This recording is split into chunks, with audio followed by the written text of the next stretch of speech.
தமிழக வெற்றி கழகத்தின் தலைவர் விஜய் அவர்கள் மீது கரூர் கூட்டத்தில் செருப்பு வீசப்பட்ட வீடியோ சமூக வலைதளங்களில் வைரலாகி வருகிறது. கரூரில் கடந்த 27ஆம் தேதி தமிழக வெற்றி கழகத்தின் சார்பில் ஏற்பாடு செய்யப்பட்ட கூட்டத்தில் நடிகர் விஜய் அவர்கள் நாமக்கல்லில் பிரச்சாரம் முடித்துவிட்டு இரவு 7 மணி அளவில் அந்த கூட்டத்திற்கு வந்து பேச துவங்கினார்.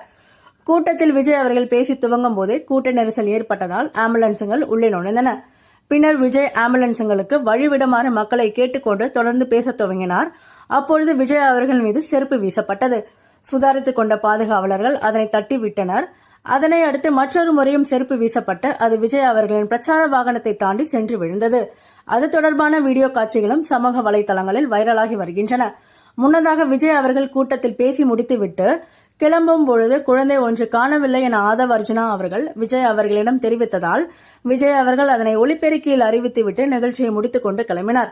அவர் கிளம்பிய சில நிமிடங்களில் சுமார் 30க்கும் மேற்பட்ட ஆம்புலன்ஸ் வாகனங்களில் கூட்ட நெரிசலில் சிக்கியவர்கள் மீட்கப்பட்டு தனியார் மற்றும் அரசு மருத்துவமனையில் சேர்க்கப்பட்டனர்.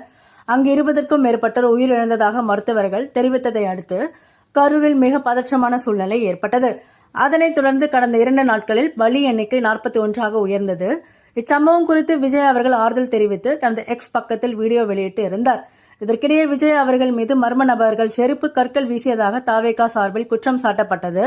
இந்த சூழலில் செய்தியாளர்களை சந்தித்து பேசிய முன்னாள் அமைச்சர் செந்தில் பாலாஜி அவர்கள் கூட்ட நெரிசல் குறித்து விஜய் அவர்களின் கவனத்தை ஈர்க்க யாராவது செருப்பு வீசியிருக்கலாம் என கூறினார். இந்நிலையில் சம்பவத்தின் போது விஜய் அவர்கள் மீது செருப்பு வீசியது யார் என்ற கேள்வி பரவலாக எழுந்து வந்தது.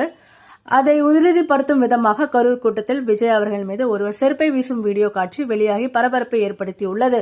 இது தொடர்பாக கரூர் நகர போலீசார் விசாரணை நடத்தி வருகின்றனர்.